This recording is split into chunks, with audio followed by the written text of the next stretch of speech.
Welcome to Revisiting the Vault, a podcast where we're looking at the history of art, animation, music, and just about everything else, but through a Disney lens.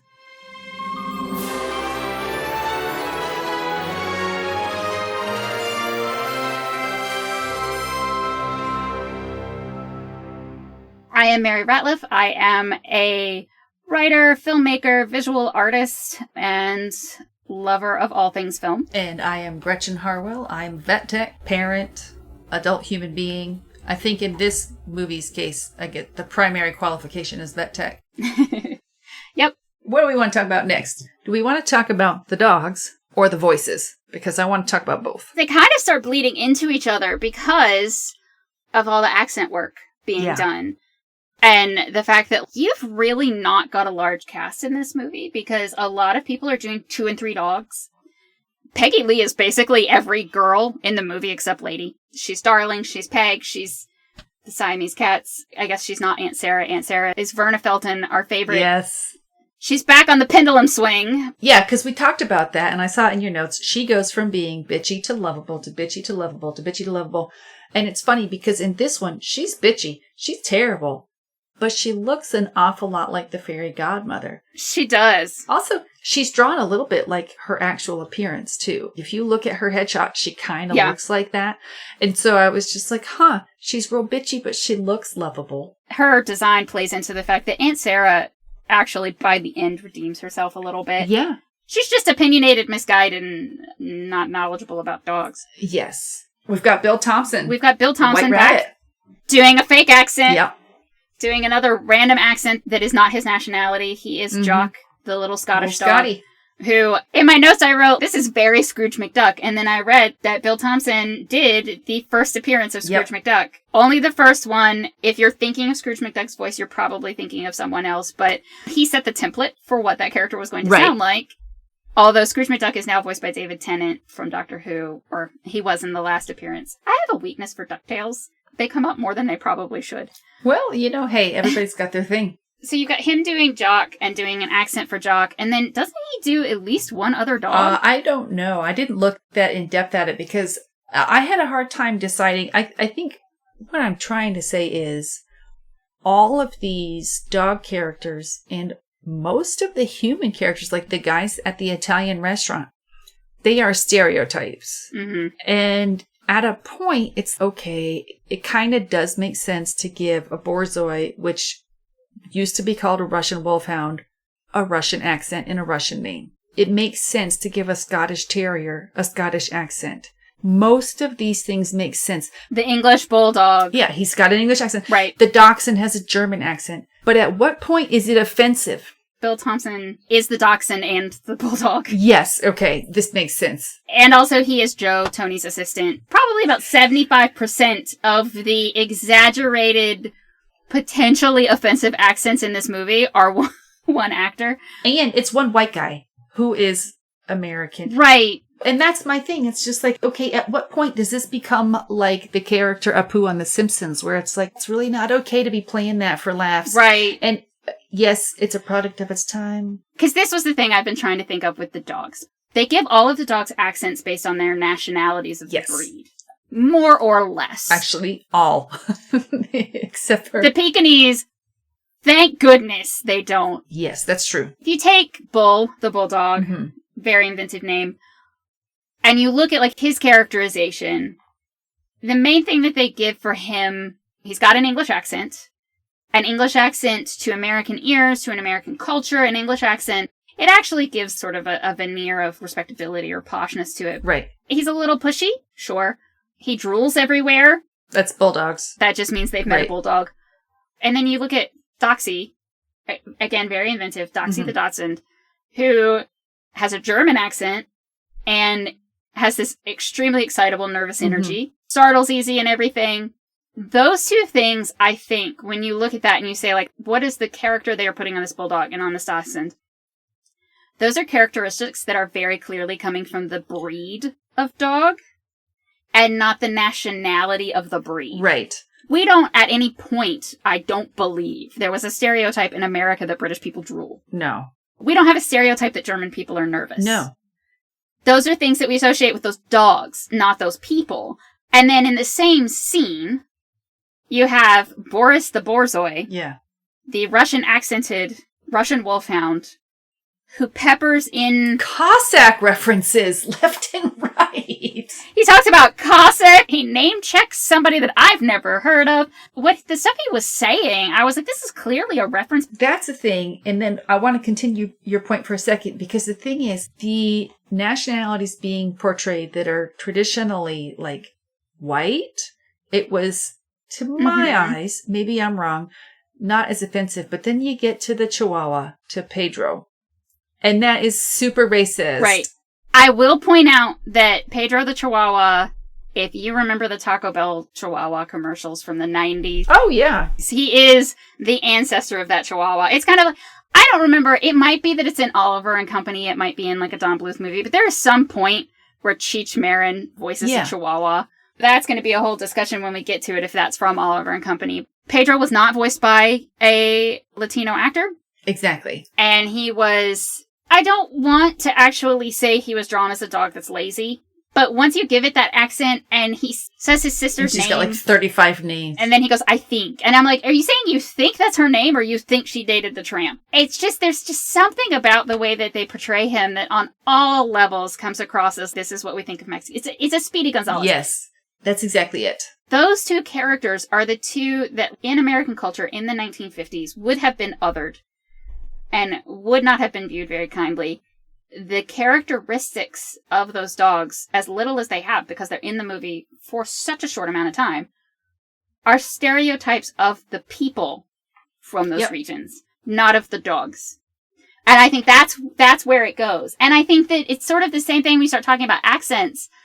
In this day and age, there's absolutely no excuse to have somebody voicing a character that is of a different nationality necessarily. Right. Because there are so many talented actors out there. Like, I have had this rant multiple times with other filmmakers where they start trying to pull the whole, like, maybe they just cast the best person for the role. And I'm like, there are amazing amounts of talented performers out there that if you didn't look hard enough to find a really good Latino voice actor to voice your Latino dog, that's your problem. Exactly. But at the same time, I don't want to say that, because especially if you look at like English actors doing an American accent, it's constant. It's all the time. The guy playing Spider-Man right now is not American. You know, it's one of those things where I'm like, there's a line and I'm not sure where it is, but I know it when I see it. Well, part of it is that English people and American people, specifically white English people and white American people, they don't view each other as a different race. I think that it's more about that than it is about whether or not you're putting on an accent. Yes.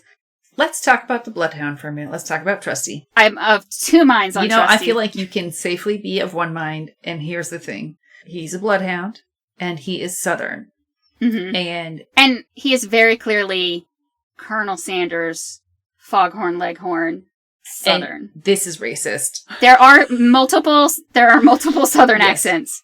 His is a specific one. His is plantation owner Southern, even, you could say. There's a couple things going on here. First of all, they used to use bloodhounds to track people who were attempting to escape slavery.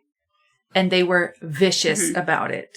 The dogs, if they caught them, they were allowed to attack them. This is a Southern dog whose history in the South was that it was used to hunt and track human beings. So there's that. Also, he sounds slow. And I mean, his speech patterns are slow. And there's a whole thing about Southerners being slow or speaking slowly or that kind of thing, and just having that drawl. We do speak slow. Yes. So there's a thing about that too. If you know a Northerner who is trying to sound stupid, a lot of the time they will put on a not good Southern accent. It's offensive in a couple different ways, really, if you really get into it. Now, speaking as a Yankee who I grew up in Vermont, I can see that. So I grew up in the South. I grew up in Southern Virginia. And I had a lot of times in my life when I would talk to people from outside the region, or I would go outside the region. And first of all, I had my accent made fun of all the time. Anybody listening to this, there's a very good chance that they're like, you don't sound all that Southern. And that is because I don't compare to a lot of people where I'm from right now. I do in certain contexts. It comes back. I would get told that I should try to get rid of it, that I should language train my way out of it. And actors constantly are told that they have to language train their way out of it. Stephen Colbert famously has talked about it because he grew up, I want to say, in South Carolina. He did, yeah. He was told that people will view you as stupid if you don't get rid of this. It's true. It's definitely a thing. And I think that it is something that they're playing into a specific caricature with Trusty of the Southern gentleman who wishes for the glory days or whatever. That's why I'm of two minds about him, because that just made me feel icky. But then, as a dog, through the whole movie, I was like, let him tell you about Old Reliable. Yes. When you have your grandpa trying to tell you stories about his grandpa, I don't reckon if I've ever told you about Old Reliable. You say, what about Old Reliable, Grandpa? You let him tell you again. Come on, guys. So there was just a very specific thing that they were doing with that part of his character that I was like, I wanted justice for Trusty. That should be the new hashtag, justice for Trusty. No, I agree with you. And if you can look at him as a dog, my thing is maybe they could have made him a red tick coonhound. They could have made him a black and tan coonhound.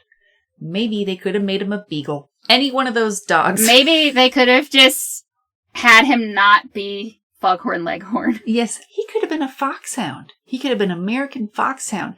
Yeah. And be anything that is a scent hound that's American and not specifically a dog that was used to track escaped enslaved people. And that would be the end of it. Not specifically a Southern bloodhound. Exactly. And that's where we get into this whole thing of why did they pick the dogs that they picked? And why did they pick the breeds that they decided to do? The lady is a Cocker Spaniel because Joe Grant had an English Cocker Spaniel. Everything I've read says that she's specifically an American Cocker Spaniel. They never say that in the movie, and I don't know. Who knows? The thing is, they look the same. American and English Cockers look largely the same. So functionally, there's no difference there. There are some coat and size differences. I'll give you that. But for the most part, they look the same. Secondly, Lady looks like a Cavalier King Charles Spaniel. She does not look like a Cocker. Any way you look at it. So there's that. Maybe the dog breeder that brought in the dogs for the life drawings brought the wrong one. I mean, she kind of looks slightly more like an English Cocker than an American Cocker. At the end of the day, I don't think she looks like either. I think she looks like a Cavvy. It also doesn't matter because the people that drew her are long dead and they're not going to hear me complain about it. It makes perfect sense to me picking a Scottish Terrier for her neighbor. They have a very distinctive look, where I don't know if they were already on the Monopoly boards at this time, but people know Scotty dogs. It's a very distinctive thing. And then you get Bill Thompson able to do one of his accents. I don't know why they picked them all except for to be able to have fun with accents. That's the question mark for me, because we go to the pound. We have Tuffy, who is another mutt who looks very similar to Tramp. Also looks like a Schnauzer. Bull, the English Bulldog. I think English Bulldogs have sort of always been, they have ebbs and flows in popularity, but Bulldogs to me feel like they're a very popular breed in America in general. Yeah. The Dachshund, again, maybe it's just that a lot of my friends have owned Dachshunds, but that to me is like, okay, yeah, probably. That would make sense to people. And also, again, you've got the very distinctive size and shape of a Dachshund that people also think is funny. Yes. But then, How did you end up with a Borzoi in the pound? How do you end up with a Borzoi, a Pekingese, and a Chihuahua? How is that where you go with it? If you look at your average, I look at the Asheville Humane Society's website on a relatively frequent basis just because I look. And you see Chihuahuas. You don't see Borzois. I'm sorry. The Chihuahua, to me, it feels like it's a more... one of those things that's like it's a misconception that it feels like a more recently popular breed. Those little small dogs like the Chihuahuas, they have actually always been around. Chihuahuas have been around forever. Borzois, though. Well, they have been. They're just, in general, you don't see a lot of sight hounds in America. You see scent hounds. Yeah. You don't see... Sight hounds are the racing dogs. You see greyhounds, whippets, Salukis, Borzois, Afghans. There's a newer breed called the Silken Windhound. You see those sometime. They look kind of like a Saluki and an Afghan. They are a smaller framed, long-haired sighthound. They're beautiful. You never have seen a lot of Salukis. You never have seen a lot of Borzois. The fact that they had to change the name, But there was a period there where I think that those breeds were more popular in pet homes. But for the most part, you never have seen a ton of those. I have friends who have had them. So many friends over my life who have had so many dogs. Percentage-wise, that's 2 people with 2 dogs. Yeah. Meanwhile, I know plenty of people who've had huskies. I know several people who've had bloodhounds. I have known people who had a lot of the little Westies. I can just think of so many different breeds of dogs that seem so much more popular. Right. So I'm just so confused why the Borzoi is there. I think it was to have fun with accents. Somebody was like, you know what I can do? It had to have been. Let's talk about these voice actors. We talked about Verna Felton and we talked about Bill Thompson. Yeah. Peggy Lee was Peg. And Darling. Yes, and Darling. She was, I think you already said, she was most of the female characters in this movie. We've got this one guy that I just want to, mention for a bit because Dallas McKinnon, he's also called Dal McKinnon. He does the voice of Tuffy, who is the other mutt, and who apparently has a slight Brooklyn accent. Sure. He was also the voice of Pedro the Chihuahua, and he is also the voice of the hyena. Apparently that hyena laugh actually became like a stock sound effect laugh and shows up in a lot of other places. But when I started looking at his list of parts that he's done, especially in other Disney movies, this man has just done a whole bunch of weird animal sounds. He's barking dogs and random gophers or whatever. And it reminds me of when we get to the later ones that have been made in the last 5 to 10 years, Alan Tudyk, who at this point voices all of the animal sidekicks if they don't speak. When I was looking at this list and I was looking at what else these people have done, Verna Felton and Bill Thompson both are on the Flintstones. Right. You've got Stan Freberg as the beaver. People in that day and age would have absolutely recognized his name and would have known who he was. These are people who were powerhouses in voice acting, and they were doing all of these projects that we would know and that we would have heard. It just makes me sort of realize that there's probably an evolution in the history of voice acting that I think would be fascinating, because this is where we're probably starting to see voice acting like pull apart as its own art form, as its own form of acting. Right. That is somewhat separate from stage acting. I mean, all of these people have done an episode or two of Car 54 or Adam 12, or suddenly I'm only thinking of things with numbers in the name, Dragnet. Yeah. These are all people who are doing an episode or two of different television shows. They do act on screen. Verna Felton has done plenty of stuff that's on screen. But we're starting to see people specializing in voice acting, doing different characters and doing different voices. The funny thing, though, that you see is these are people that were, like you say, Stan Freberg, people knew who he was. Verna Felton, people knew who she was. And we've kind of come back to that. The first person that comes to mind is Awkwafina. Mm-hmm. She was in Raya and the Last Dragon. She was in The Bad Guys that just came out. The Rock was in Moana. And you know instantly when you hear him speak, you know, oh, that's Dwayne Johnson right there. You know that's Awkwafina. And it's kind of come back around to being, I mean, it's been this way for a while. Even when Robin Williams was the genie in Aladdin, everybody knew, oh, that's Robin Williams. It kind of has come back to that, because I do feel like, maybe I'm wrong, but it feels like there was a period there where people were like, well, who the hell's that person? Yeah, it's really an interesting thing, because so I'm kind of a nerd about voice acting for no reason. And, speaking of Alan Tudyk, he's a comedian who does both live action and voiceover. But when you start to look at someone like, oh God, I'm going to forget all of their names now. I was looking up the other day trying to figure out, Anna Lark, who has the most credits on IMDb, who's done the most different things. The answer basically was, it was a voice actor. And I want to say it was Frank Welker, but I'm not sure. But you've got these voice actors in the 80s, they started out in the 80s. They've just done so many things. They've specialized in voice acting. Peter Cullen is another one. Because the easiest way to find these people is to look up Transformers, because a lot of them were in Transformers. So you had a period in the 90s where you had people like this, and they are all still working, a lot of them. Rob Paulson and the people who did Animaniacs and the Disney Afternoon stuff, Darkwing Duck, Jim Cullen, all of those guys. I'm naming these names, and you are probably like, I have no idea what you're talking about. Yep. Their names don't get known, but their voices do. And that, to me, is interesting. And there's a lot of stuff where a lot of them are doing video game acting now, too. So in the golden age, the second golden age of Disney, when we get to the late 90s stuff, they did a lot of hiring big name, impressive actors to play the main characters. So that's how you get Mel Gibson in a Disney movie. In some places that worked. In some places it worked well. But in some places, like Mel Gibson in a Disney movie, it falls very flat because voice acting is a different talent. It's a different skill set. Right.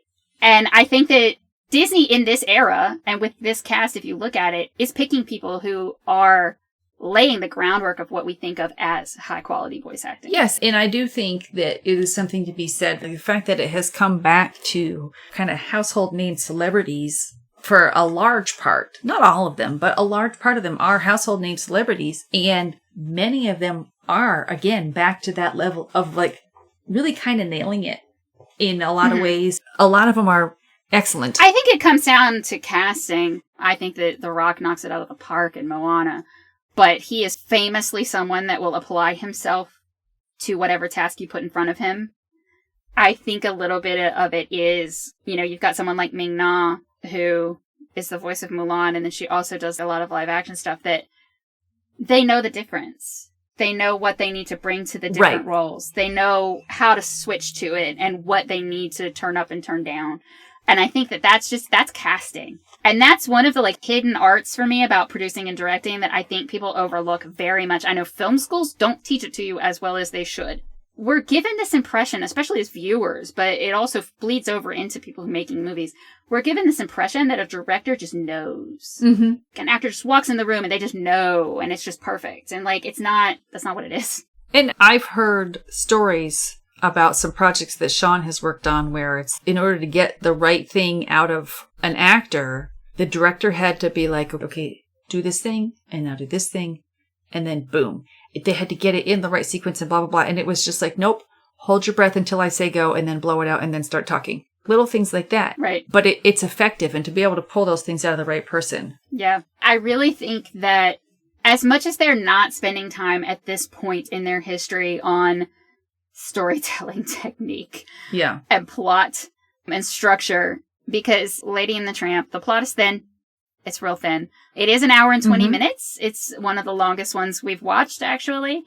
But there's a lot of parts where it just feels like they did something because they needed to do something.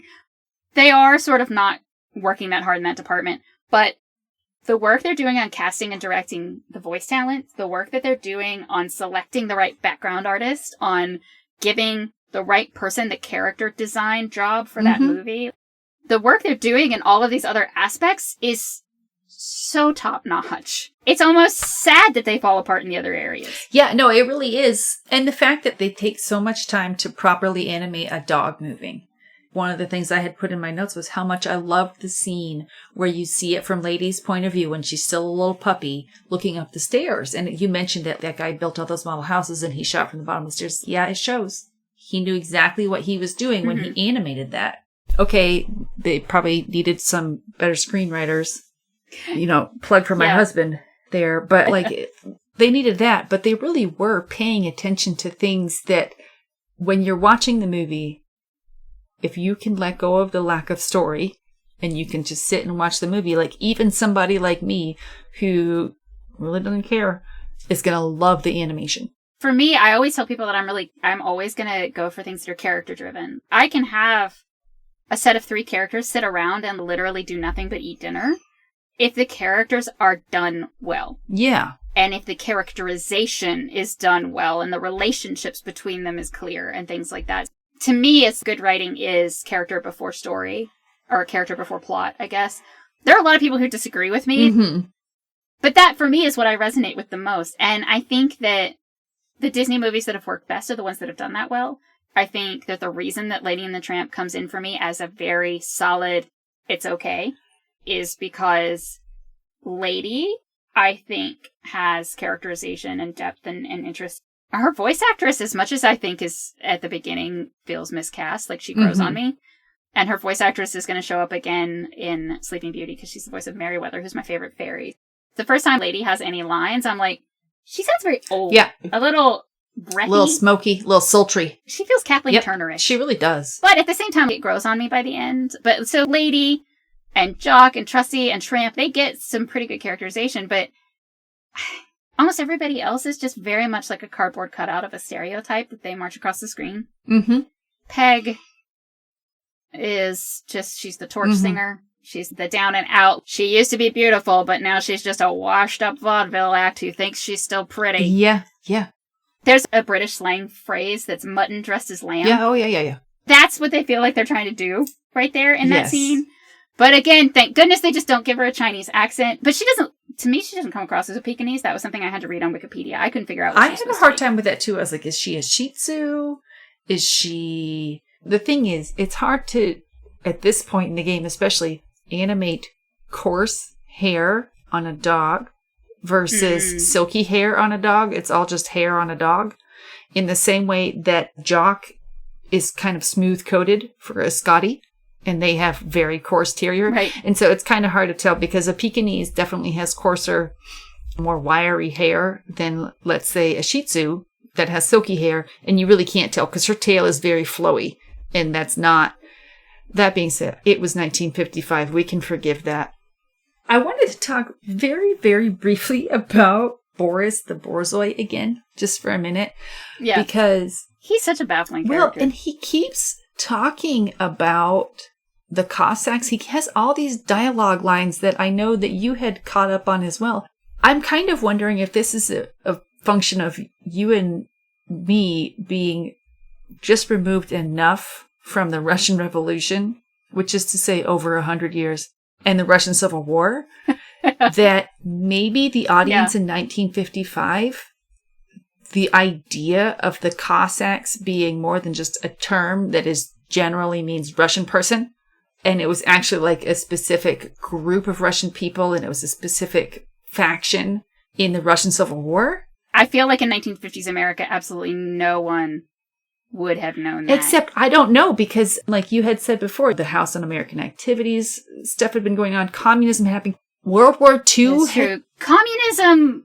Everybody was talking about communism at that point. And a lot of the people making this were probably born in the 20s or a little earlier. Mm-hmm. So they probably had childhood memories hearing about this stuff. And they probably had family members if they themselves didn't fight in World War II. And there was probably stuff about Russia. Yeah.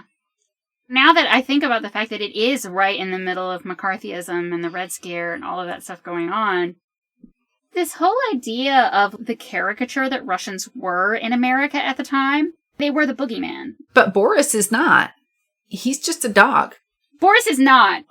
It does make me think that culturally, maybe there was a little bit more of an understanding or a reference to it in order for those jokes to make sense. I don't know. It's just one of those things that I was just like, would the audience be more aware? I think certainly they would be more aware then than they would be now about the Russian Civil War, and I don't mean to disparage my co-audience members. Something that's just maybe enough on the public consciousness that it made sense in the 50s. It does not make sense now. It's just one of those weird things. Okay, so Stalin died in 53. Maybe he... It's a big question mark for me. Like, why did they choose this type of dog? Why did they do what they did with him? Why is his dialogue what it is? I'm sure somebody had a reason. Yeah. And maybe they were just big Russophiles. I don't know.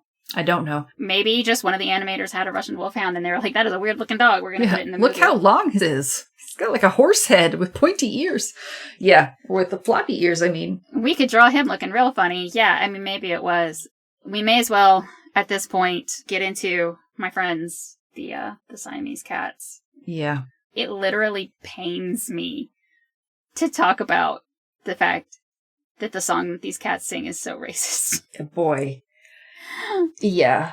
Because growing up, the thing that stuck in my mind about this movie was the cats. Ingrid, that was her favorite part too. Yeah.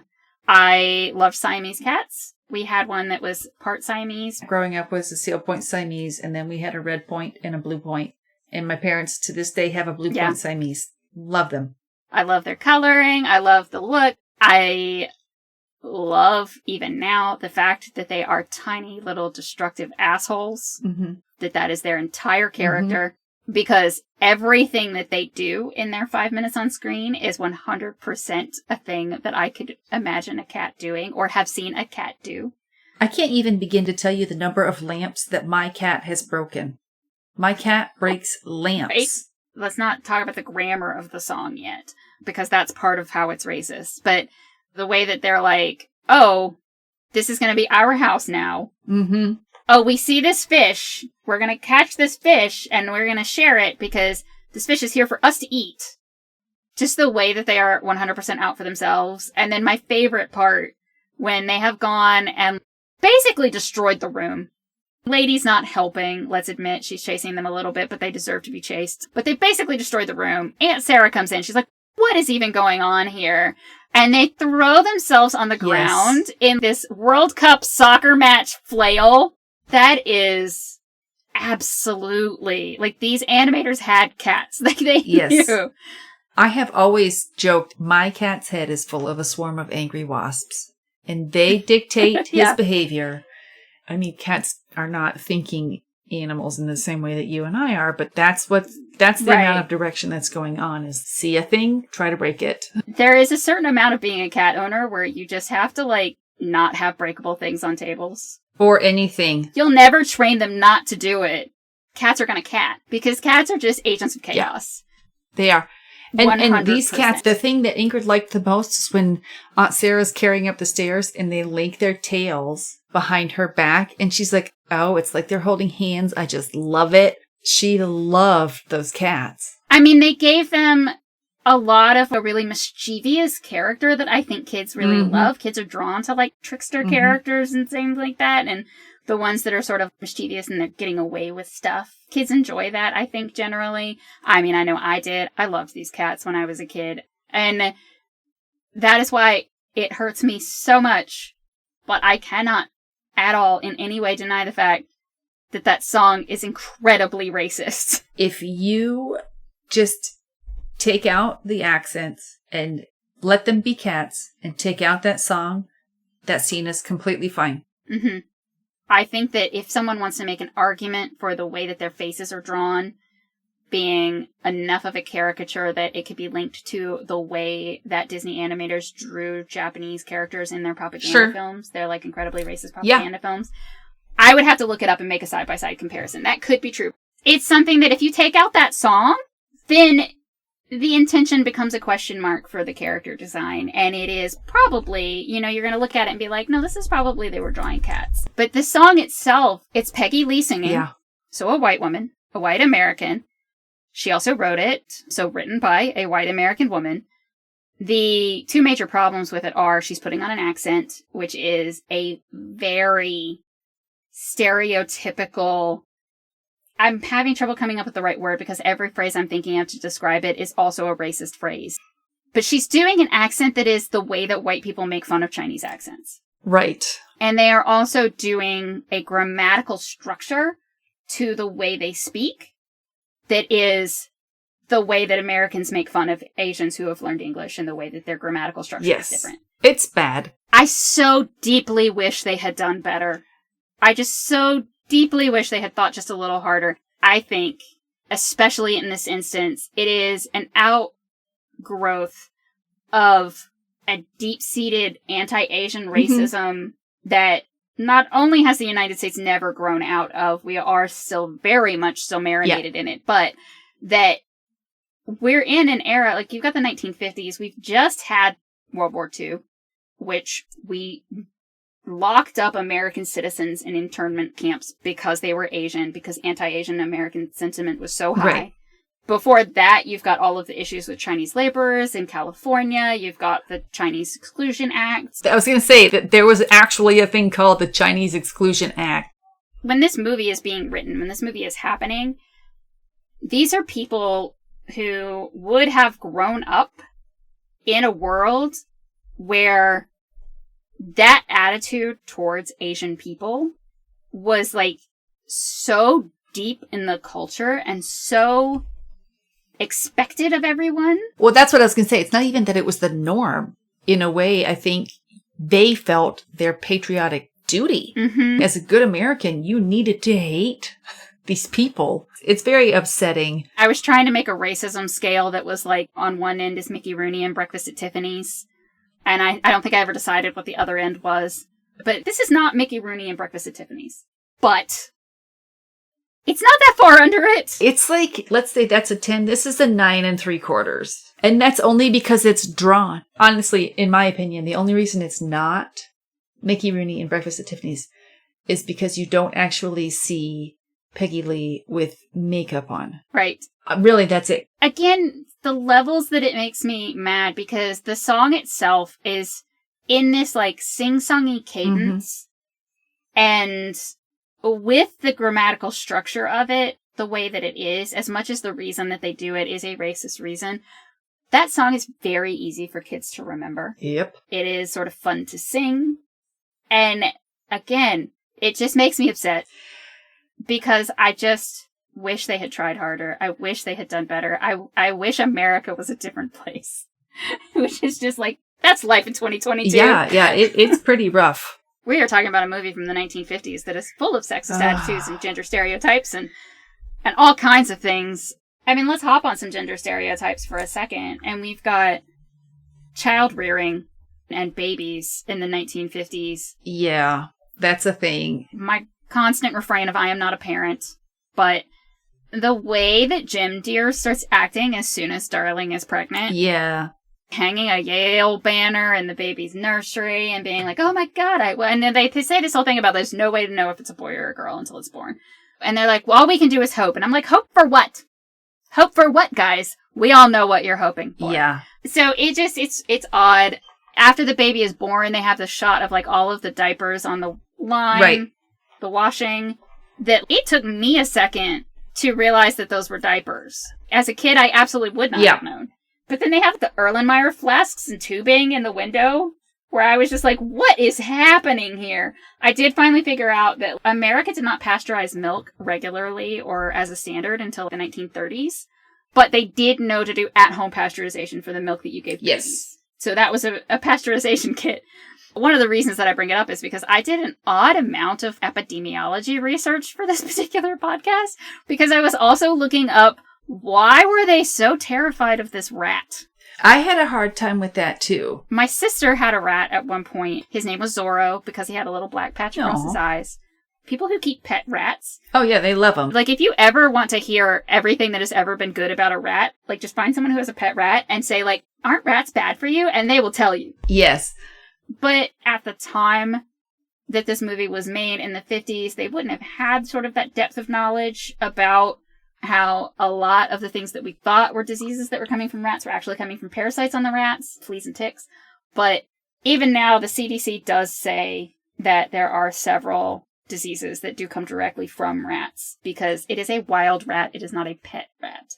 And you don't want a wild rat in your baby's room. No, but this rat is oddly malicious. It's drawn in this very much Rats of Nim angry-faced way. Yes, this is a mean rat. It's got red eyes. It wants in the Darling house for some reason. It wants that baby. That baby. Lady has chased it away before, and that's supposed to be before the baby was born. This rat is just desperate to get in this house. I don't know why that rat wants in the baby's room. I just don't feel like it would have climbed up in the bassinet and done anything to the baby. I don't know.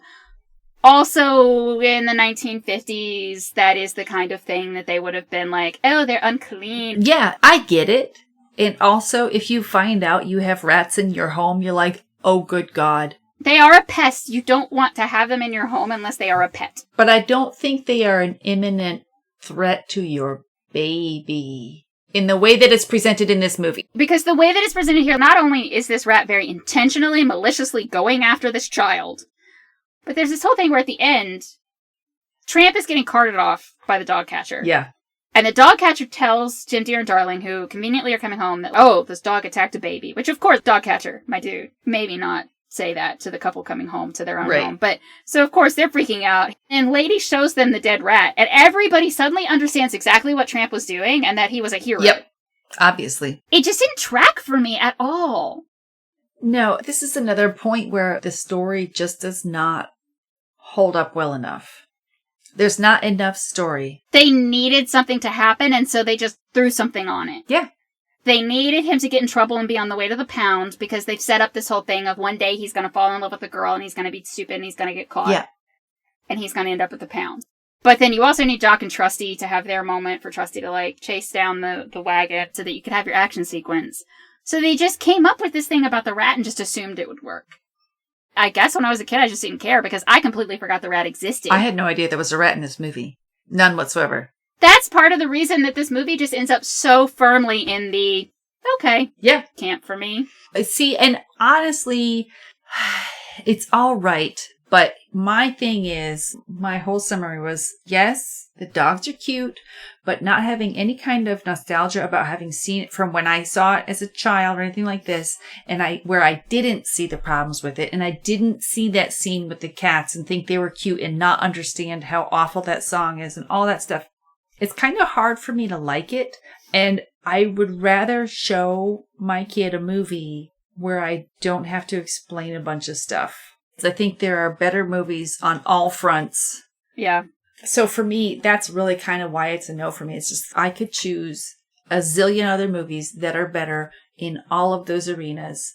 And be like, do I regret letting my daughter watch it? No. But again, it just, for me, it comes down to like, I just don't want to have to explain. Because Ingrid was like, oh my God, she loved those cats. And I don't want to have to be like, yeah, but those cats are racist. Why can't there be just friggin' cats? Let them be little Lokis. I feel like we're both going to be unhappy when we get to the Aristocats. And that's another one where Ingrid was like, I want to watch that with you. And in my head, I was like, I don't know about that. I think that one's another one where it's side characters and not main characters. It's lazy filmmaking, but they do it. Everyone does it all the time. You need to populate the pound with some dogs. Right. You just don't have a lot of time to sit and come up with like a 20-page character motivation for each dog. So you're just going to plug in a trope. You find in every movie. Yes. The stuff in the pound, they're singing their blues song.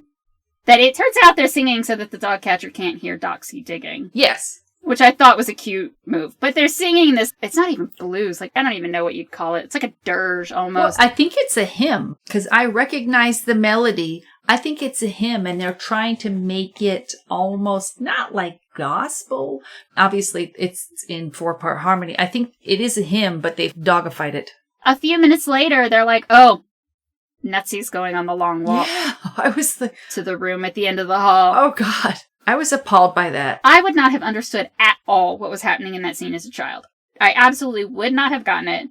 But it felt wrong for that to be in a movie shown to children. Yeah. It was too much, and it was too dark. This is a movie about a pampered Cocker Spaniel going on a romp with a city dog. This is a dog love story. It is a dog rom-com. Yeah, a bad one, I will add, but... Why is there suddenly this scene where we have to be confronted with the fact that all of the other dogs in the pound are going to get euthanized? Mm-hmm. Why is that there? Why is that a thing? And then when I started to think about it, I was thinking about other cat and dog movies of the 80s and 90s and how much of a thing that was. This idea of how miserable they are in the pound because they know they're gonna die. Well, even like 101 Dalmatians, she's making a coat out of dogs. Yeah. It's an oddly out of place bit. Yeah. And I just don't know. I don't love it. Yeah. And I have beef with a lot of the things in this movie. Honestly, as a vet tech, there are so many things in this movie and so many things that I put in my notes that I did not put into our shared document. So it's just, is this an opportunity for a vet tech to rant? No, that is not the purpose of this discussion. There's so many things that I can go on about for days. And at the end of the day, it's just like, well, what is the point of that? It's kind of outside of what's important to the discussion of the movie. Right. I know that one of the things is that there is a lot about caring for companion animals that is very recent knowledge. I can go on as a vet tech and pull apart everything. The fact that Lady is supposed to be an English Cocker Spaniel and she clearly looks like a Cavalier King Charles Spaniel is the tip of the iceberg. There's so many things. I mean, anyway. At the end of the day, if there's a reason, I don't know, like maybe you have a Cocker Spaniel and so your kid wants to watch the movie because it has a dog that looks like your dog. I don't think you're going to do lasting damage to your child watching this movie. But I also think if you're looking for a movie to watch with your kids and you want to suggest something, don't reach for this one. Right. Reach for, let's segue, Sleeping Beauty is next week. Yeah. I haven't watched it in a very long time, but I am very excited because, you know, as much as we were talking about how Lady and the Tramp wasn't one of my, like, fundamental movies that I watched over and over and over again that really made a huge impact on me, Sleeping Beauty was. This is one I have watched. I have watched Sleeping Beauty, and I remember being angry about it.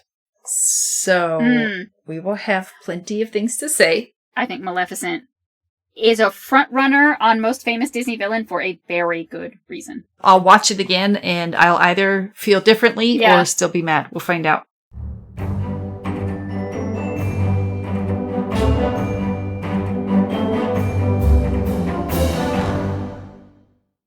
Revisiting the Vault is a 9-Hour Films production, and it's edited by Mary Ratliff. Our music is by Music Motion and Lynn Publishing.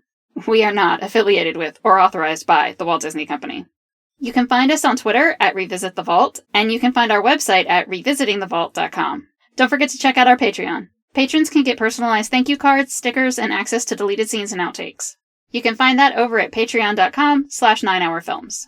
If you want to support us, the best thing you can do is to tell other people about the show, and make sure that you leave a review in whatever app you're using to listen. Thanks so much for listening. See you next time.